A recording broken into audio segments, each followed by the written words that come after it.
Bismillahirrahmanirrahim. Assalamualaikum warahmatullahi wabarakatuh. Saya Surya Marlina dari daerah Setapak. Okey, kali ni saya nak bercerita sedikit feedback daripada pengalaman saya sendiri apabila saya start konsum susu kambing Asunah ni. Actually saya ni bukanlah peminat apa daging kambing, sebabnya saya tak suka bau hamis kambing tu. Tapi alhamdulillah, bila first time saya minum susu kambing ni, compare to ada susu kambing lain lah, so dia sangat tak berbau. Dia macam bau kambing tak ada lah. Okay, jadi yang menyebabkan saya jatuh hati dekat susu kambing Asunah ni.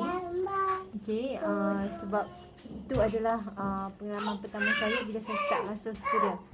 So nak cerita pasal colour dia. Saya putih atas A4 dan dia tengok anak-anak kesan daripada minum susu kambing Asunah sangat sihat dan tak ada sakit-sakit. Okay, so jadi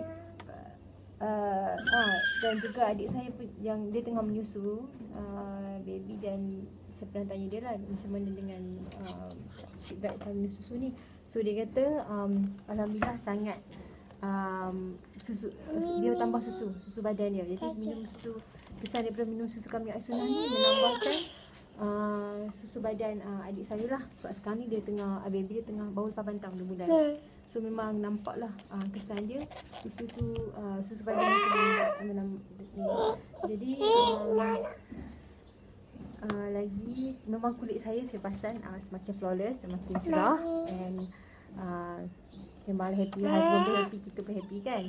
Jadi anak-anak pun bertambah ceria, bertambah aktif. Dia nampak ni kan, tarik dia orang memang sangat suka lah. Jadi tak ada masalah bila first time saya tukar susu lembu kepada susu kambing Asunah, memang tak ada masalah sebab dia orang memang sangat suka. Betul kan kakak suka tak susu kambing Asunah? Suka. Okey, lepas tu jadi ada keluarga yang lain macam ayah saya, mak saya dan juga adik saya masih student, memang dia pun sangat suka susu kambing ni. Sedap susu kambing adik? Sedap susu kambing katanya.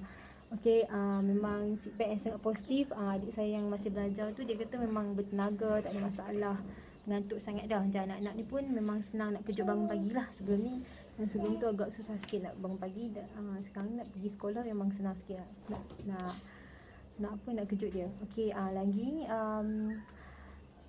suami saya pun memang sebelum ni tak berminat susu kambing lah, tapi sejak minum susu kambing Asunah ni alhamdulillah memang kita satu family sangat suka susu kambing. So saya sangat menyarankan lah kepada